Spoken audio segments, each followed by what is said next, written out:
नमस्कार साथियों, आप सभी का बहुत बहुत स्वागत है आपके अपने यूट्यूब चैनल पर।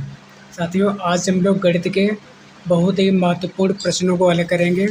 यदि आप किसी भी क्लास में हो या किसी भी एग्ज़ाम की तैयारी कर रहे हो तो आपके लिए ये प्रश्न बहुत ही उपयोगी सिद्ध होंगे। और हम इन प्रश्नों को इस तरीके से आपको सॉल्व कराएंगे जो कि आपको बहुत ही अच्छे से समझ में आ जाएगा।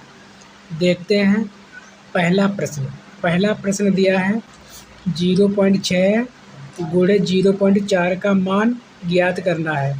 इस प्रश्न को करेंगे दो तरीके से। एक तरीका तो ये है 4 और 6 की करेंगे गुणा। 4 और 6 की गुणा हो जाएगी 24। अब देखते हैं कि पॉइंट कितने अंकों के पहले लगा है। यहाँ पर पॉइंट लगा है 1 अंक के पहले और यहाँ पर भी पॉइंट लगा है 1 अंक के पहले, तो 1 हो जाएगा 2। तो मैं अब यहाँ पर पॉइंट लगाना है 2 अंकों के पहले, 1 2 यहाँ पर लग जाएगा पॉइंट। और पॉइंट के पहले 0 लगा लेंगे अपनी तरफ से। और इसका अब देखते हैं दूसरा तरीका ये है कि 0.6 ऊपर लिखेंगे और फिर नीचे लिखेंगे 0.4। इनकी करना है गुणा। तो 4 की गुणा करेंगे 6 बार तो हो जाएगा 24, हासिल आएंगे 2। और 4 की गुणा करेंगे 0 से तो आएगा 0 और 0 में जोड़ेंगे 2 तो हो जाएगा 2। यहाँ पर लगा देंगे क्रॉस। 0 की गुणा करेंगे 6 बार तो हो जाएगा 0 और 0 की गुणा करेंगे 0 से तो हो जाएगा 0। अब इन सभी को जोड़ेंगे। यहाँ पर आएगा 4 और यहाँ पर आएंगे 2, यहाँ पर हो जाएगा 0। और यहाँ पर पॉइंट लगा है 1 अंक के पहले लगा है पॉइंट और यहाँ पर भी लगा है 1 अंक के पहले पॉइंट, तो हो जाएगा 2। यानी 2 अंकों के पहले पॉइंट हमें लगाना है 1 2। अब देखते हैं अगला प्रश्न दिया है, वह संख्या ज्ञात कीजिए जिसका 24% 96 है। तो माना संख्या हो जाएगी x। अब लिखेंगे प्रश्नानुसार कह रहा वह संख्या ज्ञात कीजिए जिसका 24% 96 है। तो संख्या माना है x का 24% हो जाएगा 96। तो यहाँ पे लिखेंगे x गुणे प्रतिशत को हटा करके 100 से करेंगे भाग, बराबर हो जाएगा 96। अब अगला स्टेप है, अब यहाँ पर लिखेंगे x बराबर, ये 96 इधर लिखा है तो 96 लिखेंगे। और ये दोनों के बीच में गुणे का निशान है, जो गुणा होता है बराबर के दूसरे तरफ जाता है तो हो जाता है भाग। तो यहाँ पर हो जाएगा 24/100। अब यहाँ पर लिखेंगे 96, भाग का उल्टा होता है गुणा का निशान लगाएंगे। अब इसको पलट देंगे, 100 कर देंगे ऊपर और 24 हो जाएगा नीचे। अब इसको काटेंगे 24 एक 24, 24 चक्कू 96। 4 के गुणा करेंगे 100 से तो हो जाएगा 400। x बराबर आ गया है 400, यानी वह संख्या निकली है 400। अब देखते हैं अगला प्रश्न नंबर 3 दिया है, तिर्यक रेखा के एक ओर के अंतःकोण होते हैं। जो तिर्यक रेखा होती है उसके एक तरफ के अंतः जो कोण होते हैं वो कौन से होते हैं। तो पहले हम लोग समझते हैं, ये दो खींची हैं, ये है समांतर लाइनें खींची है और ये है तिर्यक रेखा यानी तिरछी रेखा। तो ये हो जाएंगे अंतःकोण हो जाएंगे। और इन्हीं को पूछा गया है ये जो अंतःकोण है क्या कहलाते हैं।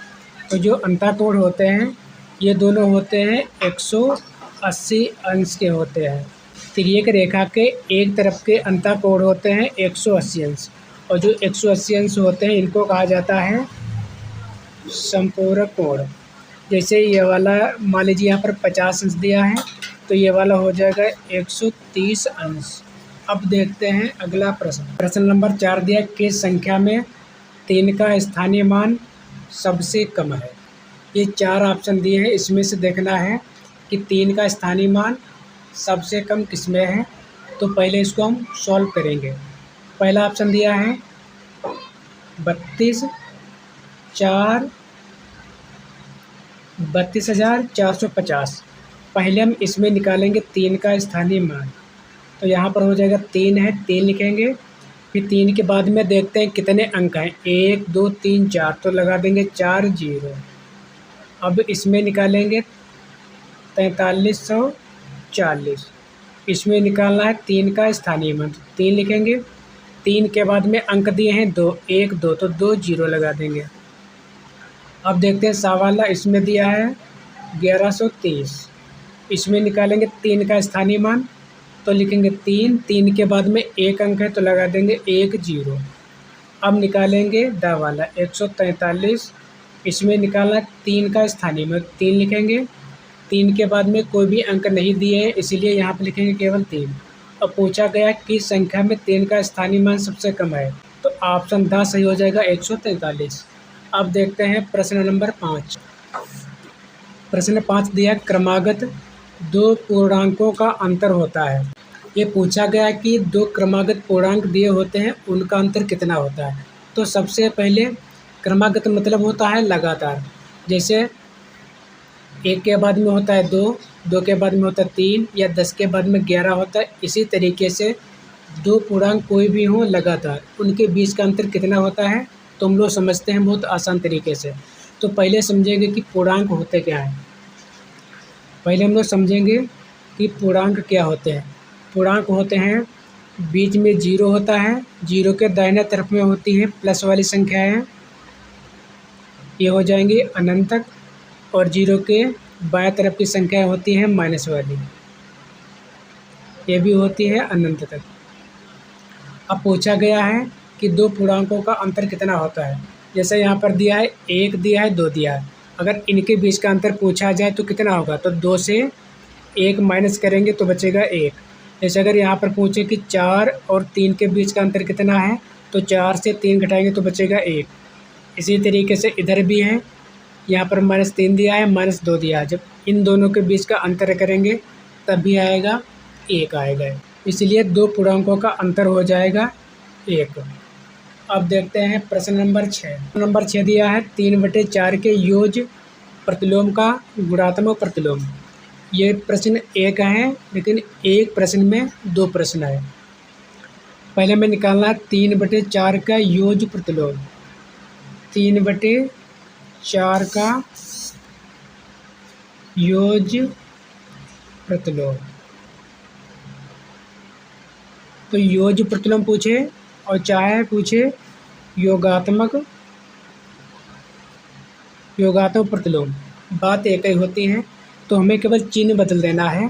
तो 3/4 का योज्य प्रतिलोम या योगात्मक प्रतिलोम हो जाएगा -3/4, और पूछा गया है योज्य प्रतिलोम का गुणात्मक प्रतिलोम।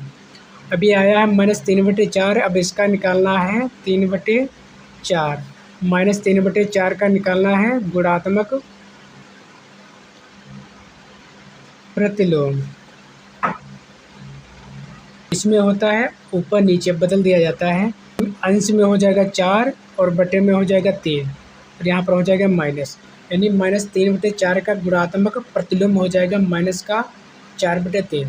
दोस्तों, यदि आपको वीडियो पसंद आया हो तो कृपया चैनल को सब्सक्राइब, लाइक और शेयर ज़रूर कर दें। मिलते हैं अगले वीडियो में, धन्यवाद।